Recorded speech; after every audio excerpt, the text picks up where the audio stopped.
We are now below the deadline, the financial and diamond district.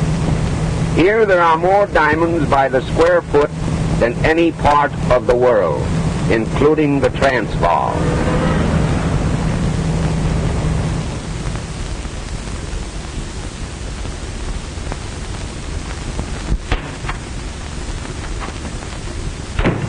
Good afternoon, Captain. How are you, Peter? Oh, hello, Captain Simon. Hello, Molly. Mr. Abrams is expecting you.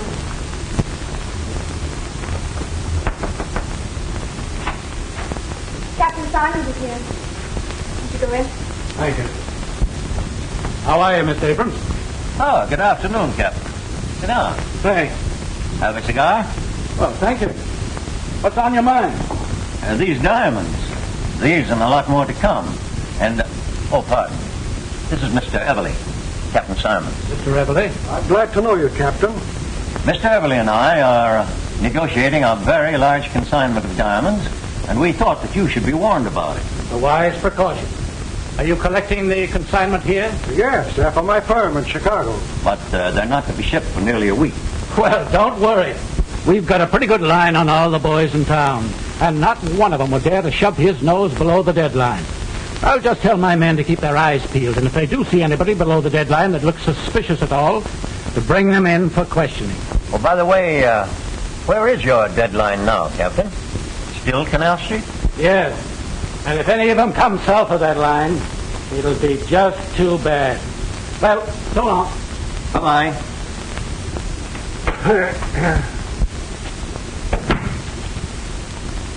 Well, I know where to get a nice solitaire for you, Molly, as soon as you give Terry Mulvaney the gate. You'll be too old by that time, Captain Simon. Oh, you're never too old.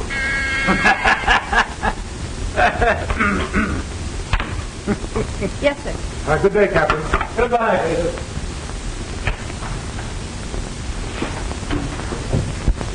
Well, Miss Fitzgerald, would you mind working an hour or two later tonight? Certainly not, Mr. Abrams. Then as soon as you're through, bring in your notebook.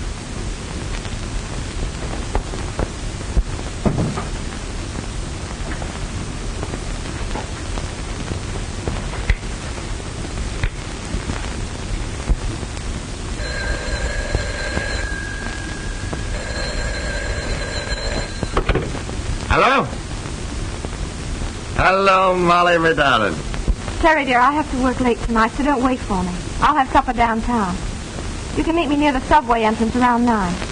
Sure, darling, I'll be there with me buttons all shine. Right.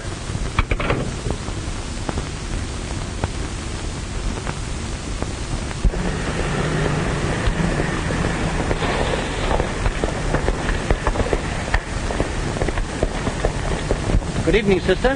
How about a lift? Terry!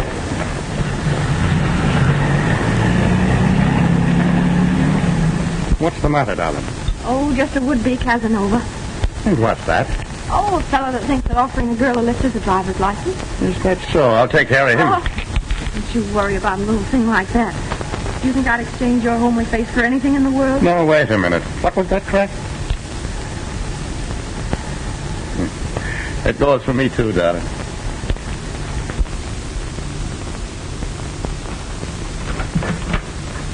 Hello, Annie, dear. Well, good evening, Miss Tiverton. How are you this evening? Why do people always think it's polite to ask silly questions? Well, look who's here. Have you had your supper? Yes, thank you. Glass of milk and a sandwich, I suppose, standing up at some lunch counter. Oh, well, this rush will soon be over, and then I'll have my evenings to myself again. Would you like some tea, Terry? Uh-huh. I'll go fix some. Are you still here? I thought it was time for you to be going home instead of coming here visiting. Well, I suppose it is a little late for elderly people, but Molly and me won't mind if you want to go to bed. If you expect me to resent that, you're wrong. Why on earth don't you sit down? You've been on your feet all day, haven't you? I tell you that I have. The poor dogs. Every time I make them walk, they get sore. And when are you going to get this advancement you're after? Well, the exams are in June, and by July you'll see me a full-fledged detective. Then crime will automatically cease, I suppose. Oh, no, not immediately. You see, there's the honeymoon first. Terry Mulvaney, if you don't make Molly the happiest wife in the world, you'll have me to answer to. It won't be for the want of time. Molly needs a rest. That man Abrams works her too hard. Don't know what people want with diamonds anyway. Useless things. And yet if they can't buy them, they steal them. Oh, no, not much chance these days. Rot.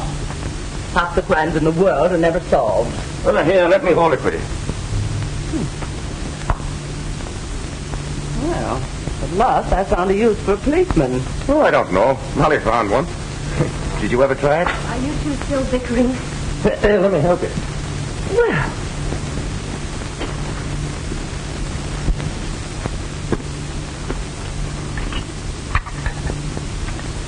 What are you sewing on now, darling, if I'm permitted to ask? Pillow slip, Mr. Mulvaney, for that red head of yours. you'd think you two were married already. When I was a girl, no young lady would have said such a thing. Did you faint to, or was it sworn? I think you'd better confine yourself to questions of more importance. You got your book, Terry? Oh, yes, sir.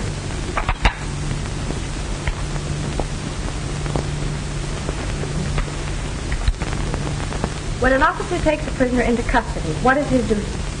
To search the prisoner for weapons and evidence, and conduct him directly to the station using every care to prevent his escape. Good. Under what circumstances is a policeman legally justified in using his pistol? Was that correct? Under what circumstances is a policeman legally justified in using his pistol? And let me tell you, Flash, even if she wouldn't give me a tumble, that Fitzgeraldine can have my role any time she gives me the come on.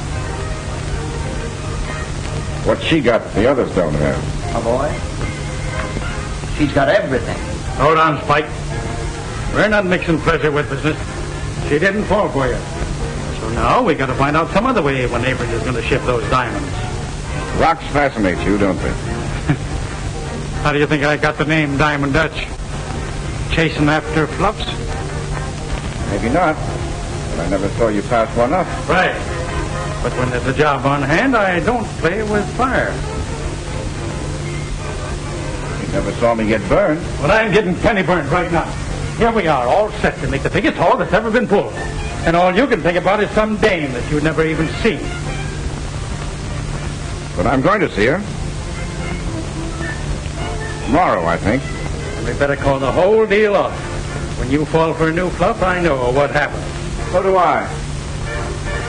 But I can also defer the pleasure to an appropriate time.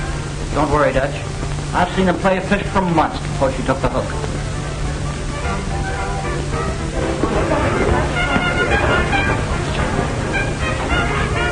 All right. But when does Abrams get in the balance of that consignment? That's all I want to know. Why pull this job a day too soon? When by waiting another day, we could get maybe $100,000 more. What'll you bet I can find out by tomorrow night? Come on. I'll split $1,000 with you. 500 apiece. Okay. That's a bet. You can land that Fitzgeraldine. You've got it coming.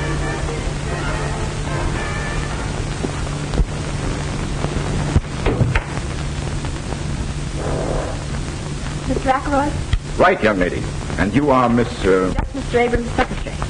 Can you wait a moment, please? With pleasure. I come to look for a diamond, and behold, I find the pearl. Careful. So many synthetic pearls on the market these days. Ah, but then I'm an excellent judge. Professional, I would think. On the contrary. Amateur in its literal sense. Mr. Abrams, Mr. Ackroyd to see you. Will you go in, please?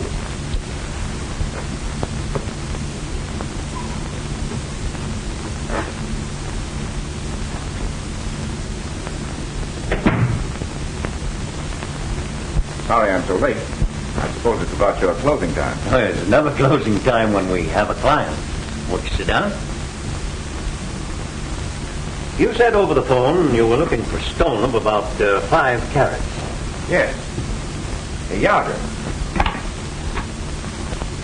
Send in the stones I selected for Mr. Ackroyd. Oh, that looks like a very fine stone you have in your ring. May I see it? Yes. I picked that up in Hatton Garden.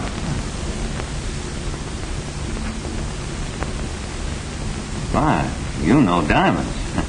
It's Perfect. Can you match it? Well, you can judge for yourself.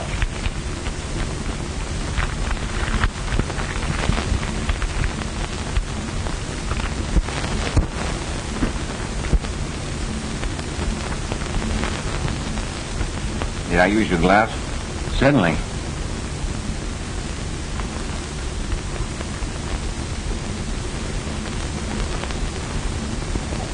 Aren't you going home, Molly? Doesn't look like it, does it? I had a date, too. Woman proposes, but business disposes. Well, I'll be glad to get home and dispose of that corned beef and cabbage that's waiting for me.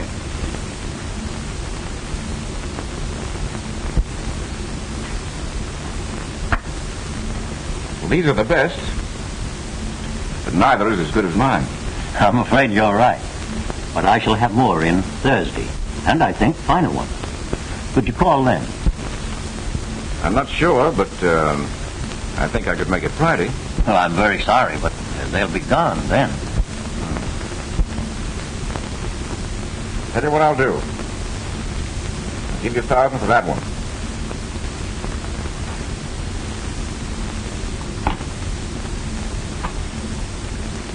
Miss Fitzgerald, make out a receipt for Mr. Ackroyd for $1,000.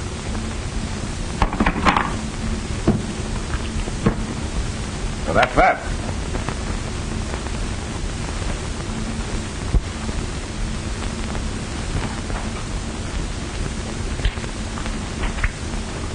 Here's your receipt, Mr. Ackroyd. Thank you. I'm sorry to have been the cause of keeping you so late, but perhaps I can drive you home.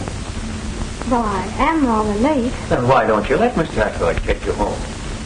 All right. Good night. Good night. Good night.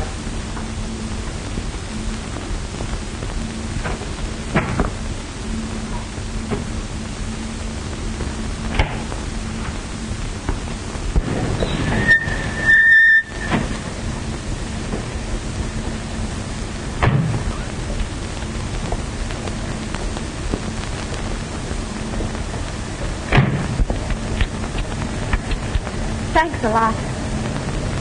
You see, I'm not so bad. Wouldn't you take me on approval for a while? Someone else? There's the proof. Hello, Terry. This is Mr. Ackroyd, Officer Mulvaney. Glad to know you indeed. And so you're the reason she was so anxious to get home. Meaning what? Well, you see, Mr. Abrams and I kept her a little late, and I offered to make amends. Oh, so you're a friend of Mr. Abrams' fellow. That's different. Well, I'm afraid I don't follow. Terry thought you were another smart aleck, like the one that tried to pick me up the other night. Well, I might be sorely tempted, but I don't think I'd try. I seem to be a better judge of character than you are. Well, good night, Mr. Mulvaney. Good night, Miss Fitzgerald.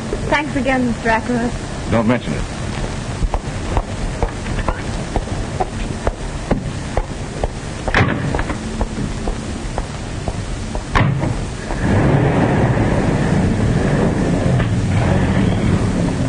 What's the matter? You don't seem to like the gentleman.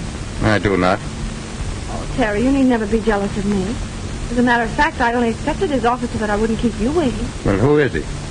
All I know is that he just bought a diamond for $1,000. I thought he was another one of those mashers, like the one last night. I'm not that foolish. You're in love with me, ain't you? Uh-huh.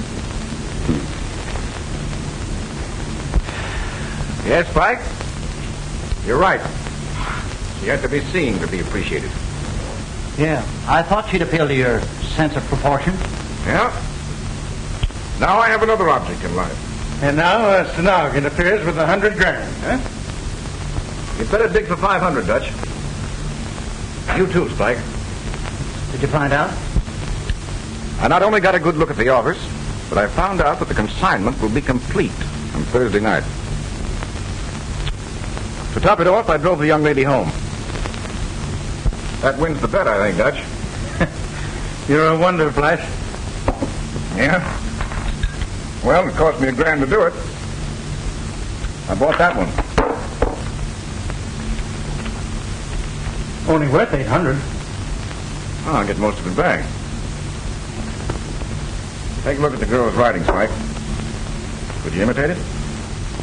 so she couldn't tell the difference herself. What's on your mind? She seems to prefer an Irish harness bull to me. And what, he says? Oh, so you're a friend of Mr. Abrams. Well, that's different. Begor, I'd like to push the ugly mug of him down his own throat. All right, forget it. We got to think about this job ahead of us. That's just what I'm doing, Dutch. When you're pulling a big job, it's always safer to have some goat to take the rap. Sure. It satisfies the public and gives the cops a chance to save their faces. Right. And this is where I kill two birds with one stone. Officer Mulvaney will be the goat, and Miss Fitzgerald will be... In circulation again. But how are you going to do all this? Easy. Just practice on our handwriting, Spike, and we'll send Terry a billy-do on Thursday.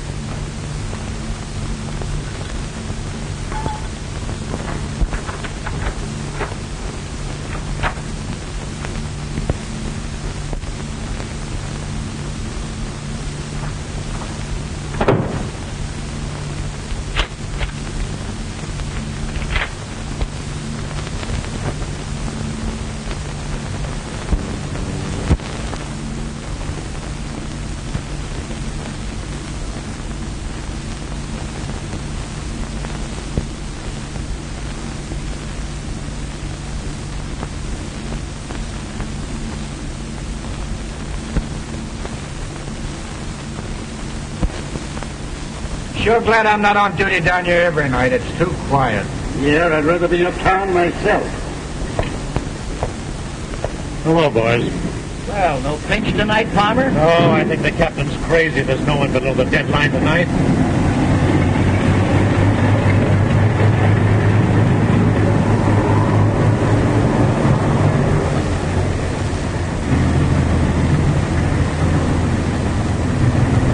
$5,000 worth that have to be towed in. Yeah, the best of them cracked up.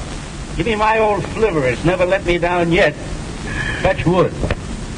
Better make the rounds again, boys. Okay, see you in jail. Right.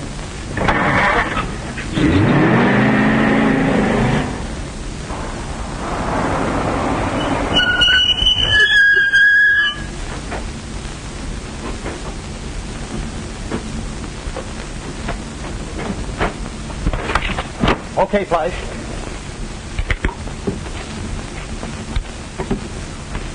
See anybody? Passed 3 bowls and they never give us a tumble. Let's get going then.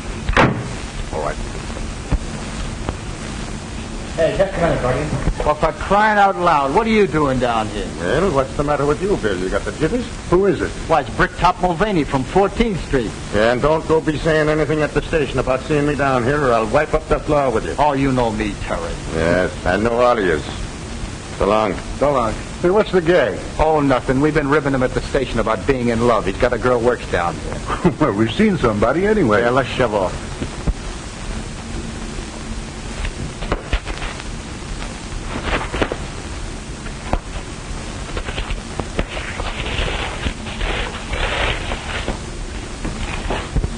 Number 47, Fishfield Necklace. Check number 3. Miss Fitzgerald, call the express company now. Number 54, tray of 16 brooches. Check number 4. The line seems to be dead. What? Stick 'em up, all of you.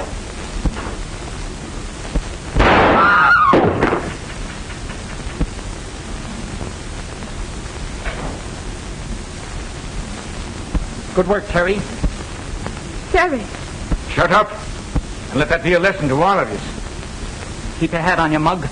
You want that brick top to give you away? Now turn to the wall, all of you. Start now.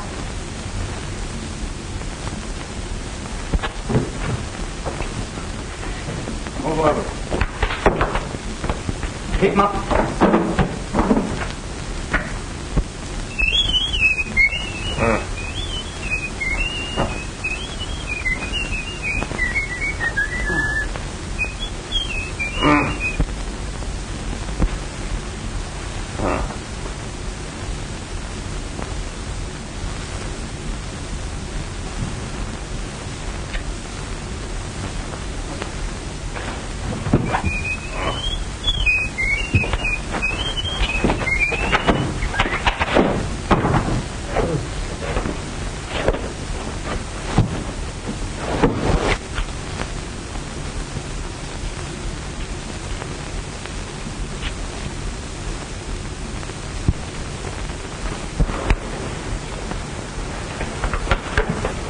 You're just the guys I'm looking for. Put him up. Put him up.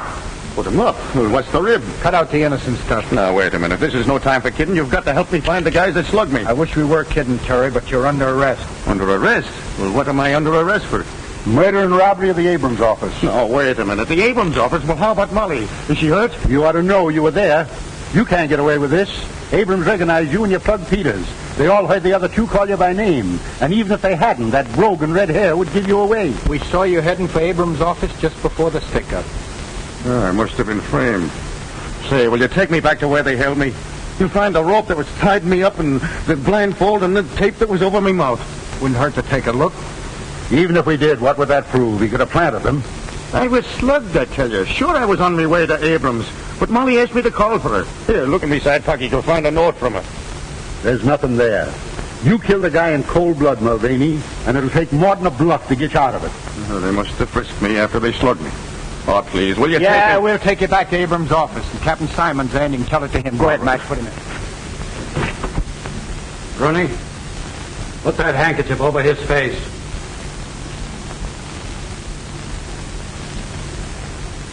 We've got you, Mulvaney. You might just as well confess. But it couldn't be Terry. Well, naturally, you wouldn't admit it. But I don't think it'll be very difficult to prove that you were his accomplice. Now, you leave her out of this. Mr. Abrams, is that the man who led the hold-up men? It is. Without a doubt, it is. I've seen Mulvaney many times. I couldn't be mistaken. Mr. Abrams, are you sure that he is the man that shot Peters? Yes, I'm sure he is. I was slugged, I tell you. All right, Bill. Take him away and lock him up. Oh, Terry. Terry. It isn't true, darling. I was framed. I'm going to prove it. He's just putting on an act. Take him away. I have a few more questions that I want to ask you. Don't let them bully you, Molly, and don't you worry about me.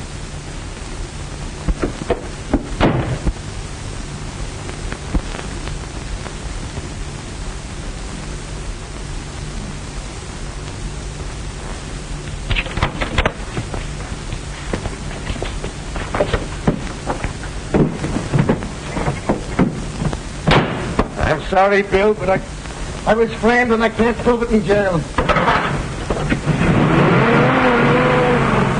Yeah, 26532. I'll set it right out. Okay. Calling all cars. Attention, all cars. Mulvaney has escaped in a police car.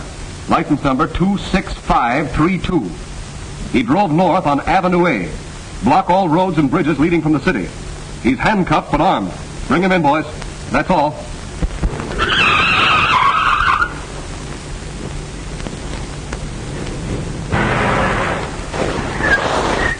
Yes, sir. What can I do for you? There's nothing to be scared of, buddy. You do what I tell you. I want you to cut these handcuffs off me. Yeah, but what'll they do to me for helping a prisoner escape? You're helping an innocent man, and you'll be glad of it one day. Come on, hurry up.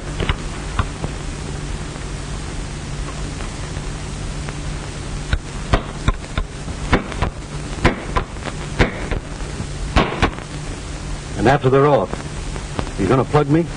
I'll make a bargain with you. I won't harm a hair on your head if you keep still about this.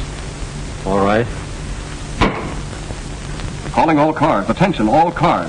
Mulvaney reported seen on Lincoln Highway speeding west. Use special caution. He's probably listening to these broadcasts, so we can't give location of blockades. That is all. Come on, hurry up. Repeating broadcast 47. Mulvaney reported seen on Lincoln Highway speeding west. Step on it, Dave. We must be right on his tail. Right.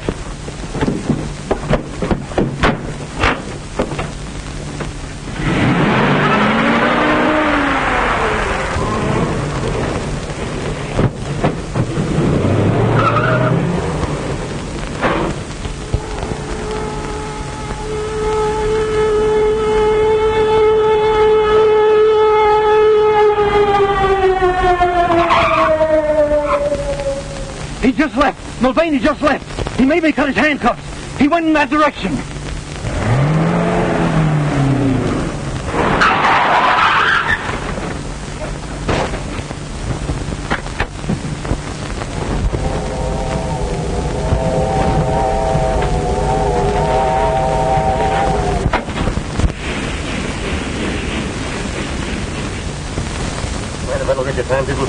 You belong in these parts? Lord, this pistol. What's the next stop? Don't you know what train you're on? Oh, sure. The Pitsy train. No. You gotta go back to Hopewell Junction to get that.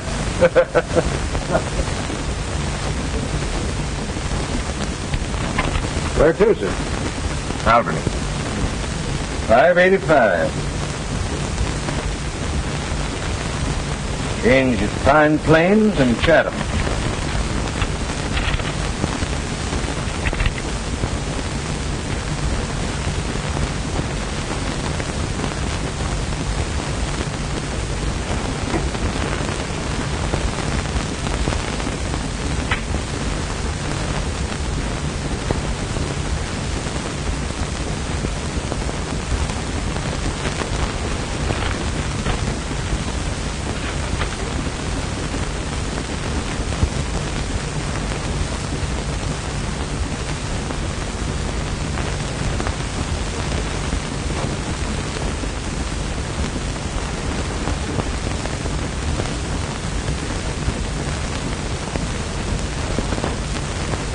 Got this police wire at Billings. The man in Section 9 answers the description exactly.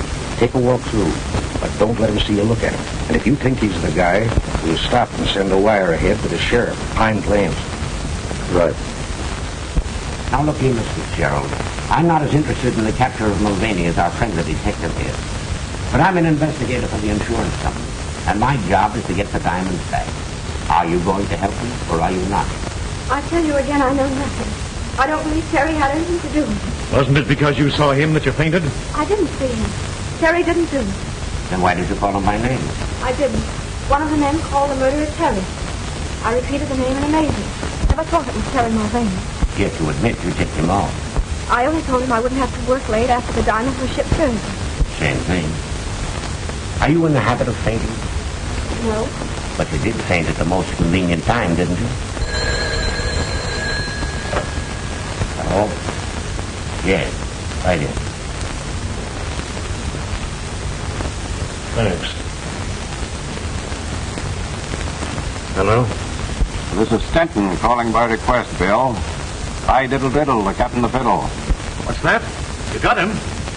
That's great. Okay. You don't know anything, huh? Then let me tell you something. Mulvaney's been caught, and he's confessed, and he said that you were in on it. I don't believe it. Your game's up, girlie. You'd better cut out the bluffing. You're doing the bluffing.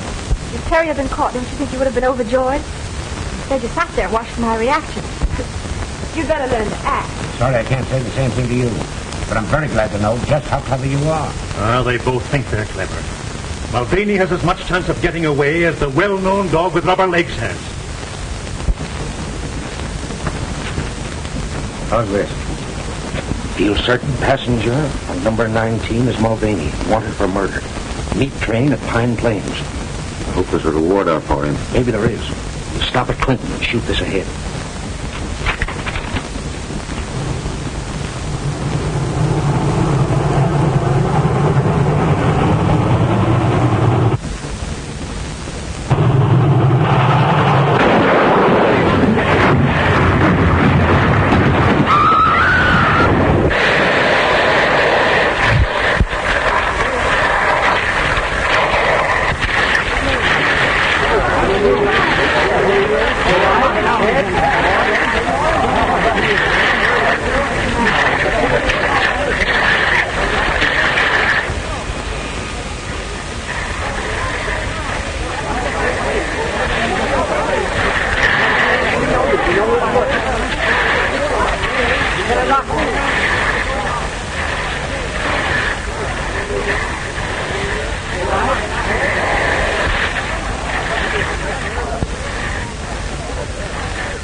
Here's another body, poor devil.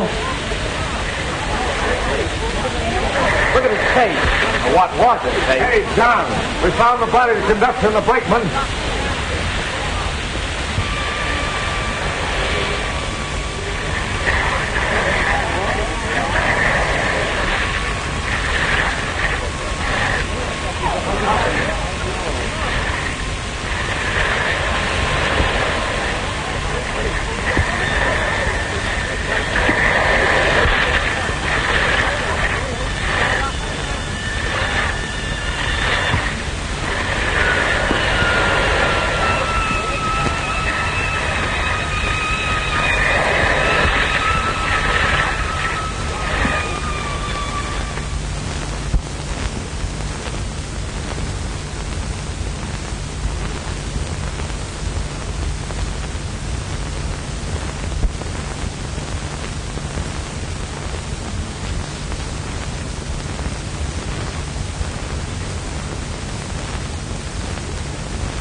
Well, who are you?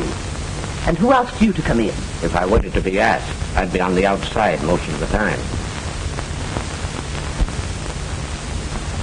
I see she's read the news. Are you one of the detectives? No such luck. Death did their work for them. I still have to find the diamonds. But you won't find them here. And I hope you'll have the decency to respect the poor girl's grief. I have the decency, ma'am, but I haven't got the time. Perhaps she'll talk now, more than she did last night.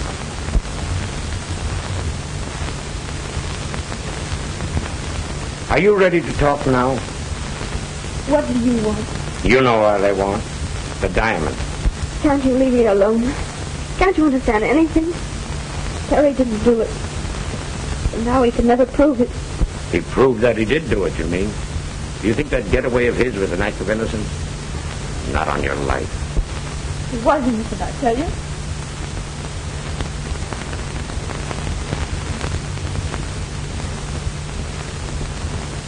You expect to find the diamonds behind the pictures or under the carpet? Molly said she lived with her aunt. Are you Miss Tibbet? None of your business. I make a lot of things my business. In fact, I sometimes act like an old woman. Oh, no offense, madam. No offense. If you think you can get me angry that way, you're mistaken. And if you're through, there's the door. Who were Mulvaney's Confederates? He had no Confederates. He didn't do it. He didn't. Come on now, Molly. Terry's dead. See those guys that let him down and get all the gravy, do you? I don't know what you mean. You know what I mean. Those fellas that framed him. That's why they called him by his name. You don't want to see them spit Jack while Terry ain't cold. Stop it. Don't you think I've suffered enough? Yes, he's dead. You who killed him. You with your false accusation. You drove him to it. Somewhere the real criminal is laughing at you. Laughing at your stupidity.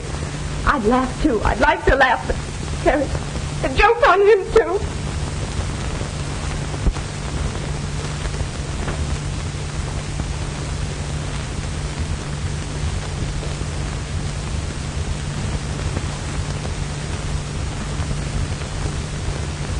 You think he can pull through? Oh, he'll be all right. I'll probably have to do a little plastic surgery on his face. Then you'll be in your element. Well, it's always interesting to try to improve upon nature. Wonder who the beggar is. There's no identification. Well, we'll find out soon. He'll recover consciousness now that I've removed the pressure.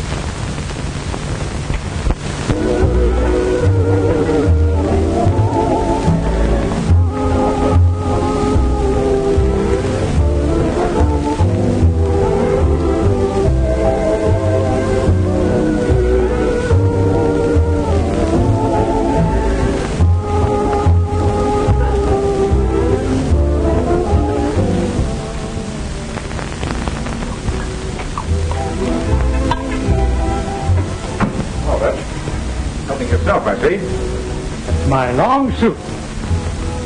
You're telling me? Well, everything still seems to be under control. Sure. The Dicks haven't the ghost of an idea that was our job. They're still sure it was Mulvaney. But the cops are still watching every fence for the stones. Certainly. Why not? Every time there's a job pulled, the guys make the same mistake.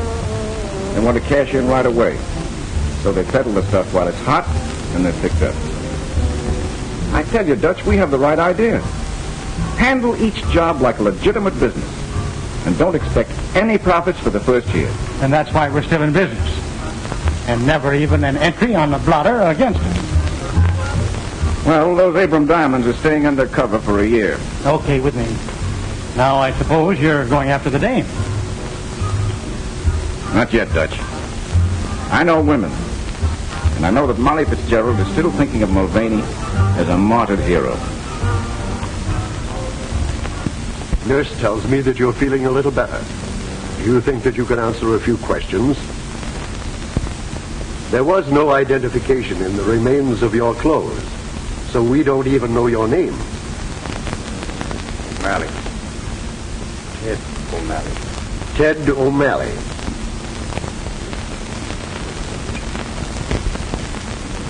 Have you any relatives or friends that we can notify? By the way, what kind of a nose did you have? I mean, I shall have to build up your nose from practically nothing. Couldn't you get me a photo to go by? I'm afraid he's a little too weak yet, Doctor. Oh, well, I'll give him a classical one.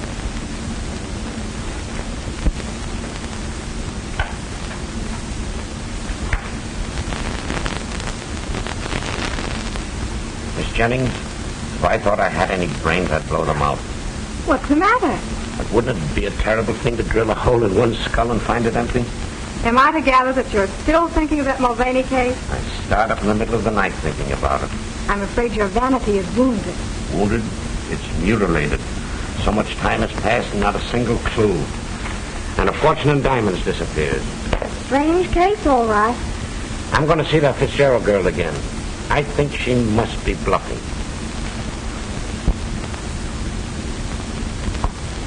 Where's your winter coat? Oh, I sold it. I won't need it. Well, this is your business, Molly. But I'd like to see anybody try to force me to leave town. You don't seem to understand, Annie. I'm branded as a thief. Nobody will give me a job here. Don't forget you'll always have a home here. Remember that. Oh, that must be the man for my trunk. I'm going to fix you a lunch to eat on the train. Why, Mr. Osborne. May I come in? Why, certainly. I'm just leaving town. You mean for good? Yes. I didn't know it was as bad as that. I haven't seen Mr. Abrams again until today, and of course I learned that you were no longer there. I suppose you also learned that I was a thief. Do you remember that I prided myself on being a good judge of character? Yes, but I don't quite... May I sit down? Of course. I heard about the robbery at the time, but I had no idea that you were supposed to be implicated. I wasn't. You don't have to tell me. That's what I meant when I said I was a judge of character. Thank you. I also gather from Abrams that no one will employ you. What do you expect? Of course they won't. I will. What do you mean? I'm interested in the Alhambra, the restaurant and night spot on 50th. There is a vacancy for a day cashier. You mean you're offering me a job like that? I am. I have the courage of my convictions. How can I ever thank you? By reporting for work at 10 in the morning.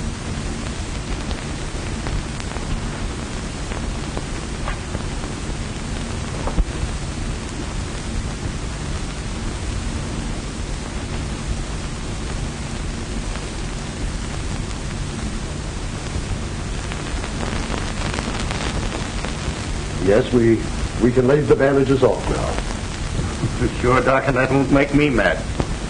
No, I suppose it probably won't, but evidently you would like to see what I've done for you. That I would.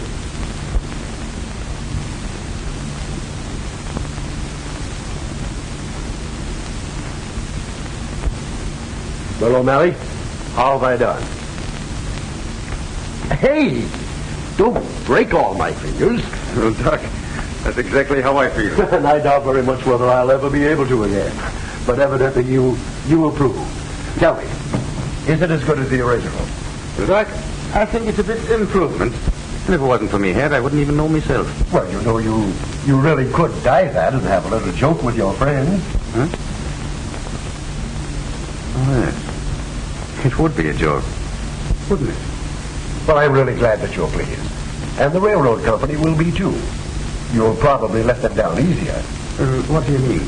Why, the insurance adjuster has been here several different times.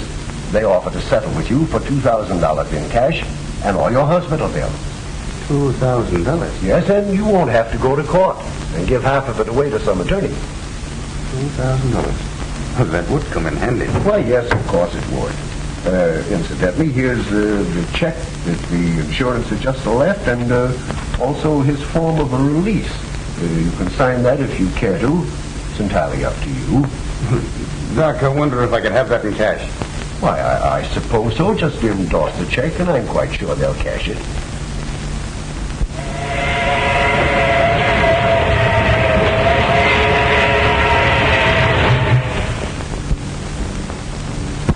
Come in. Thank you, sir. Want to sit down? You're the investigator employed by the insurance company on the Abrams robbery. Correct. Well, sir, I'd like to right her wrong. Commendable ambition, but I don't see the point. Well, Mr. Pearson, it's only a hunch, but a faith in human nature. Would you mind telling me who you are and what you are? Well, I'm just a dumb pug. I'm training over here at Archie Nolan's, and I come from Colorado. And I had a brother here on the force, and he got into a bit of trouble. We were pals from the time we were kids, and I'm sure that he'd never do anyone any harm. Mr. Pearson, that man was Terry Mulvaney. Mulvaney? Yes, Terry Mulvaney. Now, I have a bit of money, and I'd like to use it to clear his name. Have you seen the police? No. The cops were only looking for convictions.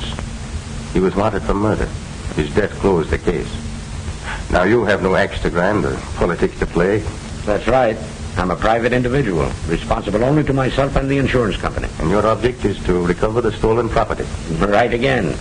You may be a pug, but you're by no means dumb. Now, your brother told a queer story to the police. But if his story was true, who framed him? And what reason could they have? That I don't know, but it gave you and the cops a wrong steer, didn't it? Oh, thank you, sir. By the way, you happen to know where I can find his gal? I don't know what address, but her name is Fitzgerald. Just a minute. I'll look it up for you.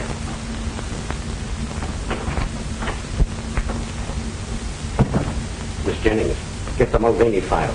Quick, the fingerprint ready.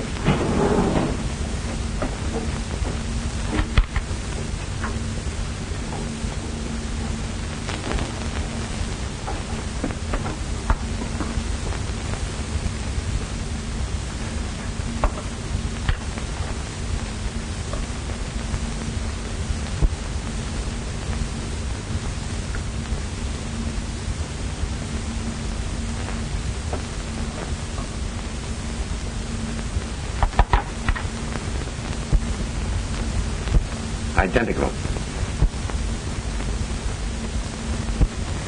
He's our man.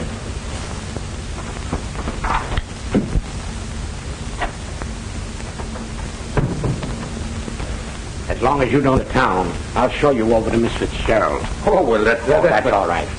Only be careful not to shock her. Remember, she thinks you're dead, Terry. How did you know? Because your yarn sounded phony. I watched you closely and decided that your hair might have been dyed. So I proceeded to get your fingerprints in my cigarette case, and they compared exactly with the ones found on the stolen police car. Do you think I wanted to be a detective? You're doing all right. We're going to work together on this case. I take it that's what you want. That's more than I expected. Tell me, how did you work this substitution with the dead man?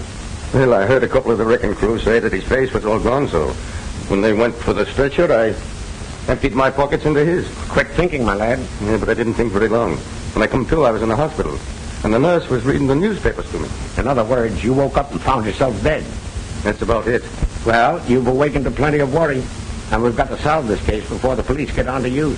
They won't ever get on to me, because I really have got a brother, Ed, in Colorado. Does Molly know that? Sure. Why? Then you've got to remain Ed, even to her. Oh, I could never fool Molly. The doctor didn't change me that much. Well, you must try. You know, brothers sometimes look very much alike. Well, I want Molly to know that I ain't dead. All right. Tell her Terry escaped to your place in Colorado, and you came east to clear up the case. Well, couldn't I? No, you can't take that chance with Molly. She might give you away by word or look. And at a time like this, that'd be too much of a risk. So, come on. You're a hard man.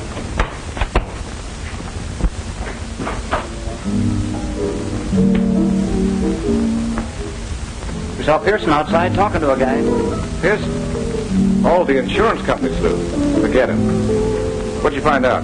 Well, we can get rid of a few grand's worth. It's safe enough now. You don't think Pearson means anything? Not a thing. He used to park on Molly's trail, but he's given that up. Well, I still claim you shouldn't have given that dame a job here. Why? Well, Fluffs have brought down bigger guys than you, Fred. Oh, forget it. Pour yourself a drink.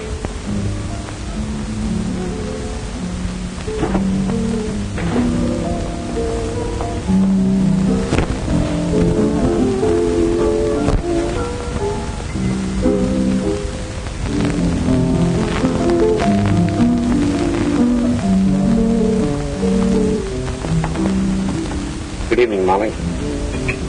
Why are you so happy? Now that I've got a job again, can't you leave me alone? Please don't get me fired. Oh, don't worry about that. I just wanted you to meet a friend of mine. This gentleman here has convinced me that Mulvaney was innocent.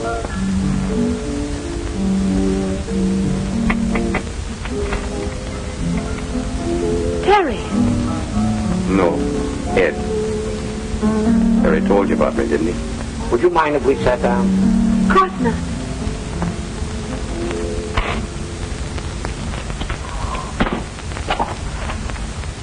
Yes, Terry did tell me about you, but you might be his twin. No, is that nice? Here I thought I was much better looking.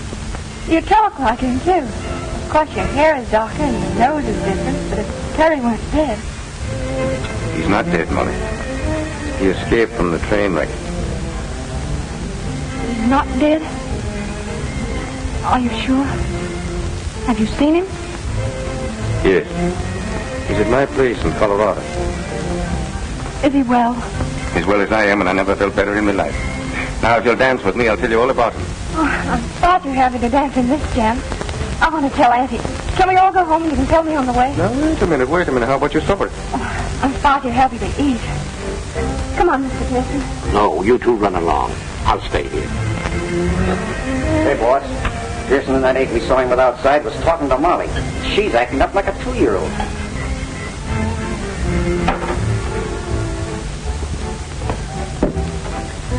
Now, don't you get scared the next time you see me. Good night, Ed. And you be careful. Careful of what? Oh, you know, a nice young fellow and a pretty girl and a romantic moon. Must I tell you the rest of that? Come on, Mr. Mulvaney.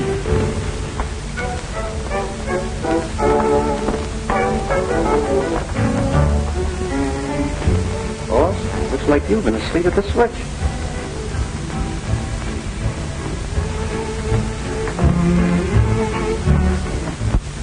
If it hadn't been for Mr. Ackroyd's kindness, I'd still be out of work. Isn't that right? That's right. Now, look. If it's some money that you're needing, Oh, no, sir. I couldn't think of it. I'm doing nicely now.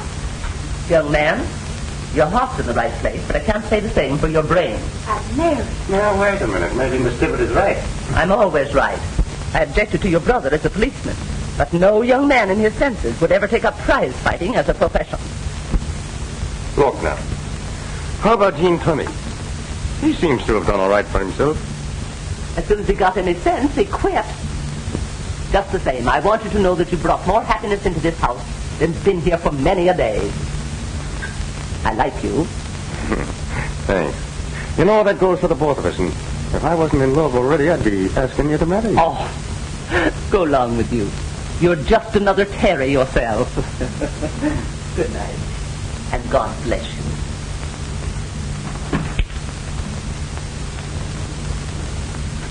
Well, I guess I'd better be going, too. Oh, no. I want to hear it all over again. Again? Oh, my dear child, I told you in the taxi, and I told you in the park, and I'm just after telling your Aunt Mary here. I know, you're a darling. I didn't mean to say that. Well, what's wrong with calling me a darling? I don't know, something just came over me. I suppose it's because I'm so grateful to you, Mr. Mulvaney. I thought you promised to call me Ed. What's the matter? I don't know. Ed, I seem to have known you forever. It's just the way I want you to feel. You don't understand. Please go.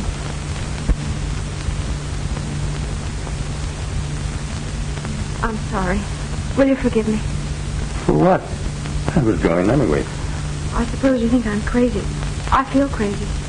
After all these months of anxiety, you suddenly appear and sweep it all away. I want you to know how happy you've made me. And how grateful I am to you.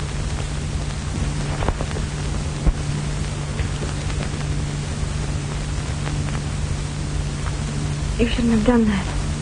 You misunderstood. I think not. But it isn't fair. You know I'm engaged to Terry, and you said you were in love with somebody else. I said no such thing. You did. You told Aunt Mary. You meant? All's fair in love and war. Good night, Molly, dear.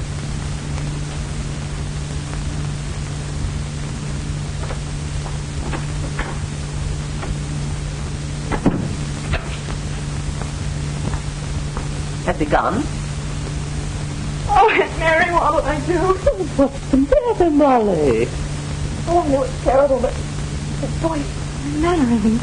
I felt sure Sure of what? he was Terry. Don't be crazy. They're almost dead ringers, it's true.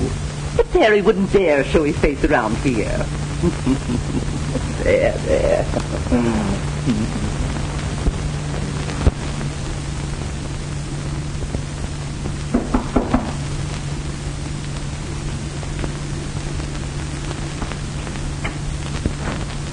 You sent for Miss Blackburn? Yes, come in.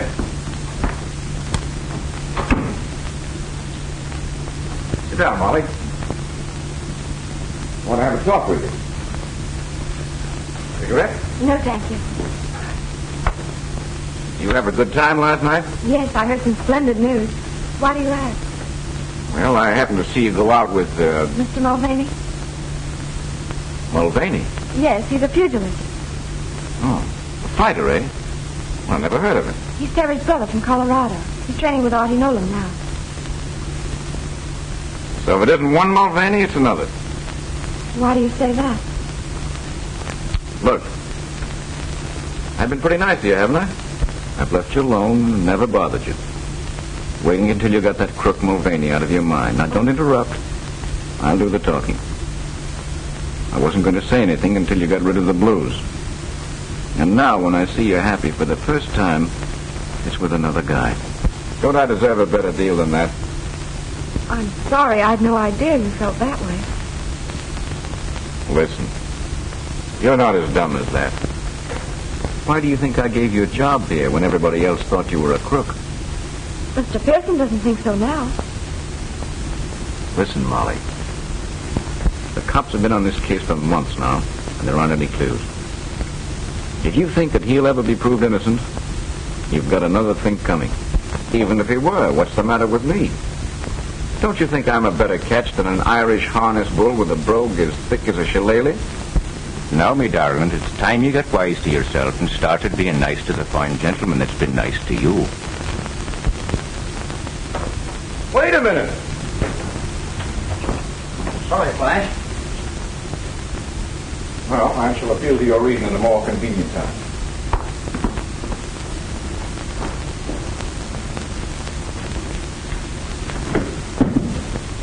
You mean busting on the party? What about the stuff? Dutcher's got a deal to unload the whole lot. And the guy's waiting. I think we'd better wait. Molly was just telling me that Pearson is off the Mulvaney angle. What do you mean, off the Mulvaney angle? That's what I want to find out.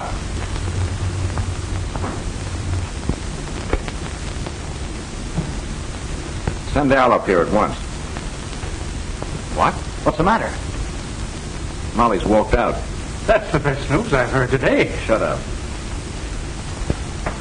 She must believe I'm an awful sap if she thinks I can't keep her from walking out. Well, maybe it'll be more fun this way. Okay, Oscar. Keep Molly's job open. What's it, boss? Yes, Al. You used to hang around Artie Nolan's, didn't you? Sure, that's how I learned to use an mitt. Unfortunately, this job calls for brains. However, I'll try you out. I want you to go back there and get to know a pug from Colorado. He's a brother of Terry Mulvaney's. What's he look like? You saw him last night going out with Molly. Oh, I thought there was something familiar about that mug's face. What do I do? Spoil his looks? Oh, no, nothing so crude. Just get his confidence and when you...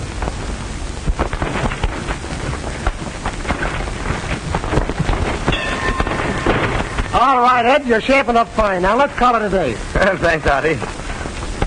Say, I haven't seen you around here much before, have I? No, I'm a chauffeur now. Can't get around like I used to. But I like to work out with you whenever I can. Well, that goes double. Let's make it often, huh? Okay.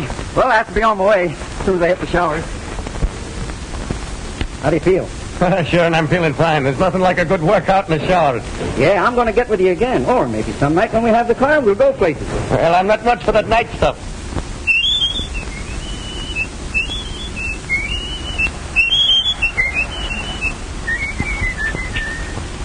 Say, Al, who is it you work for?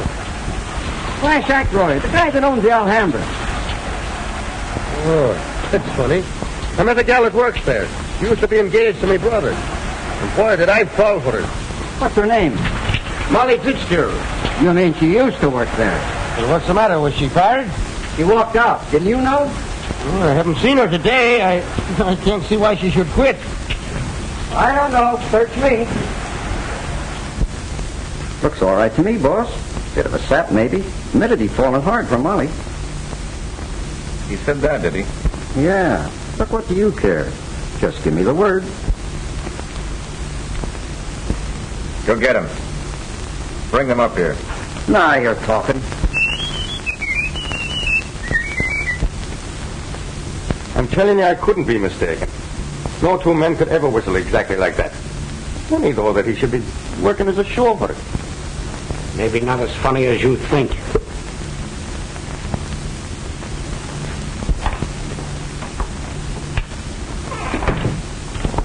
I just got your message, Ed. Oh, you're not mad at me after all, eh? I mean, for... Excuse me? For kissing you last night. Are you going to learn to love me? That's not fair to me or to Terry. I told you before that all's fair in love and war. Repeating it doesn't make it so. Molly, sit down. I want to talk to you. You know, from the first minute I walked into that place last night and laid eyes on you, the heart within me stopped. And then it started to pound like a trip hammer. And that sounds something like love, doesn't it? Not necessarily. It could be indigestion. Once a snooper, always a snooper. That's what I'm being paid for. Why did you walk out on Ackroyd? He said he had an ulterior motive in giving me a job. How did you come to meet him in the first place? He came to buy a diamond from Abrams. That checks. With what? Theory, young man. How long before the robbery was that? Oh, just a few days. Then if he bought a diamond, he got a receipt. Yes, I made it out myself. Better than I expected. Then that would give them a copy of your handwriting. Remember the note from you that Terry told the police about? Yes. Well, that would put Terry just where they wanted him. One of them might have had red hair, or he could have worn a red wig. And if he was able to imitate Terry's brogue... Oh! What's the matter? Ackroyd. Ackroyd gave me a perfect imitation of it. That checks. Somehow I think we're getting places. Do you really think so? Yes, I do. And you needn't worry about a job anymore. I can get you back with Abrams anytime you want. But you'll soon have Terry back, and then you'll be getting married. Yeah, wait a minute. What's that crack? Do you think Molly would take a cop when she has a chance to get an up-and-coming pugilist like myself?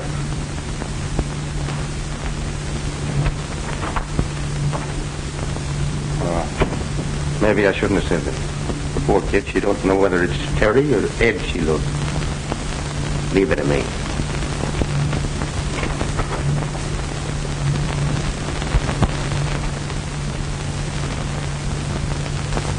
What's the matter, Miss Fitzgerald? Mr. Pearson, you really believe Terry's innocent, don't you? Why, certainly. Why do you ask? Because I don't know whether I should tell even you, but that's Terry. What are you talking about? That's Terry Mulvaney, not his brother Ed. I wondered why I was so attracted to him. I thought it was his voice, but his eyes were the same, too.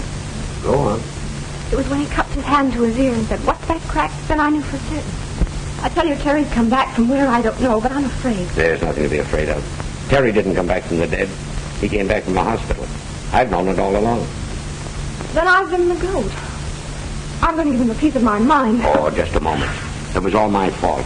I insisted. I was afraid that, try as you might, you would give him away. He had no right to make love to me. Well, who had a better right?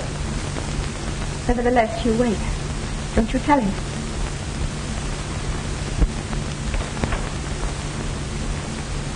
Run along, you two. I've got to get down to police headquarters. Will you see me home, Ed? Will I? In a taxi through the park.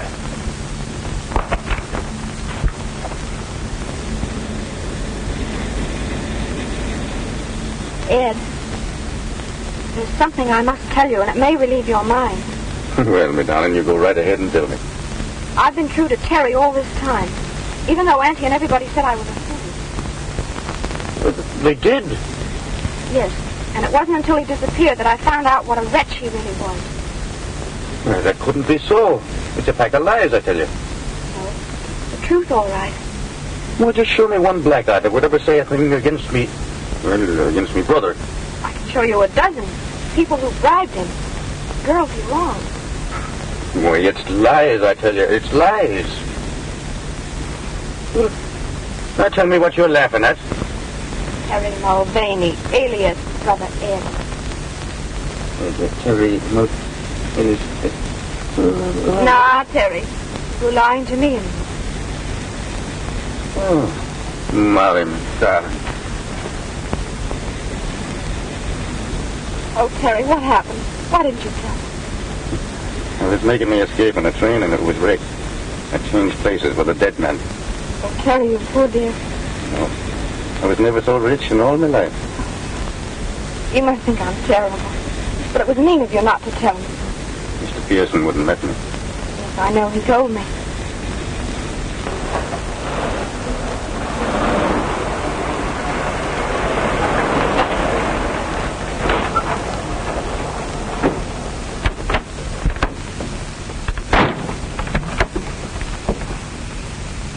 Hey, now, wait a minute. This ain't the place I told you to go. Right. But it's the place you're going. Well, what's the racket? No racket at all. A guy just wants to talk to you. Come on, both of you.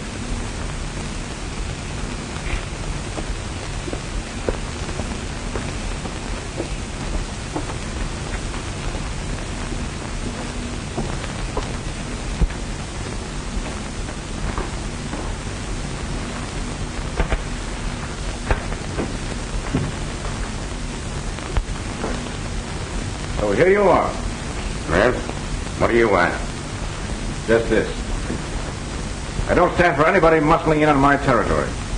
Meaning Miss Fitzgerald? You guessed it, Mulvaney. You flatter yourself, don't you? My advice to you is to get out of town tonight. Because if you're here in the morning, you'll be in the morgue, see? As for you, Miss Fitzgerald, you'd better come back to work. If you don't, there'll be a shortage discovered in your accounts. And that, after being mixed up in a diamond robbery, would be just too bad. Just a minute. Throw him out. If he gets noisy, well, you know what to do. But, boss, this guy isn't Ed Mulvaney. What do you mean? I heard him in the cab saying that he had changed places with a dead man. His real name is Terry Mulvaney.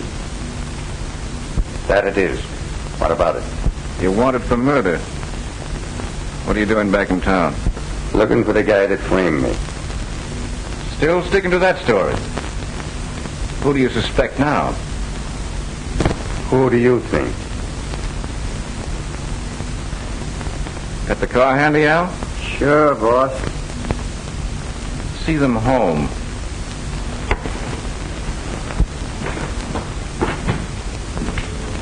That guy knows more than he was telling. Pearson must be onto something. I knew that dame would snag us sooner or later. Who's snagged? Maybe they don't know a thing. I'm just not taking any chances. The alley's full of cops.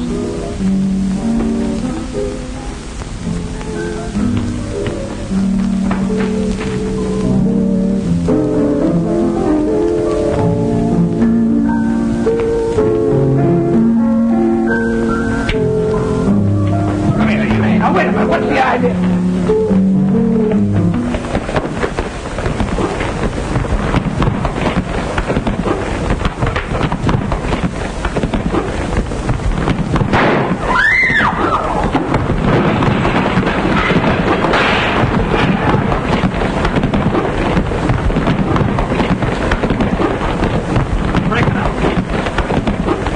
Are you all right, sir? Why, sure he's all right. What do you think I've been training at Artie Nolan for?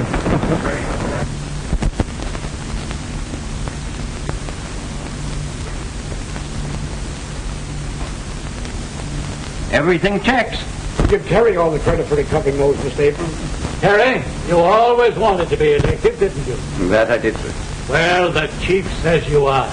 Maybe you could use this. Solitaire. I think they'd much rather have a wedding ring. You can have them both.